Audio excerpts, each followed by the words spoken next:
አረ ብራዘር ዊልቸሪን ስጠኝ። አንተ ተስፋ አትቆርጥም እንዴ? ስራ መሰራበት እኮ እንዴ ነው ተስፋ የምቆርጠው? ተስፋ ቆርጣ አይደል ልመና የጀመርከው? አሁንም ድጋሚ ተስፋ ቆረጣ? እሺ መስሪያ ነው ሰርከው። ምን ሰርቼ ልብላ? ወጥ ሰርተህ ብላ። ምንድነው? አረ ብራዘር ይሄ ሰውዬ ዊልቸር ወስዶ አልሰጥም አለኝ። ተቀበልልኝ። አንተ ዊልቸር ምን ያደርግልሃል? ተነስተህ በእግር አትሄድም እንዴ? ወዴት?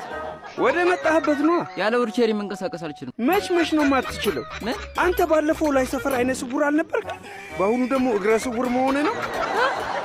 አረ እኔ አይደለሁም ከሌላ ሰው ጋር ተመሳስዬብህ እንዳዩ። እና አሁን ምንም እግር መንቀሳቀስ አይችልም? መንቀሳቀስ ብችል ማሮጥም ነበር። እግሬ ፓራላይዝ ስለሆነ በዊልቸር ነው መንቀሳቀስ። እሱ ደግሞ ምንም ሳላደርገው መጥቶ ቀመኝ። ይሄ ምን አይነቱ ፈጣጣ ነው እንዴ? ብሬን ወስዶ ደግሞ ጭራሽ ምንም ሳላደርገው ትላለህ? አሁን ፓራላይዝድ ስለሆንክ ምንም አይሰማህም? አረ ምንም አይሰማኝም። ምን እያደረክ ነው? ቆይ ምንድነው ችግር? ምንም አይሰማኝም አልኩህ አይደል እንዴ? ምንም አይሰማህም። ስለዚህ በድንጋይ እንሞክረዋ ደግሞ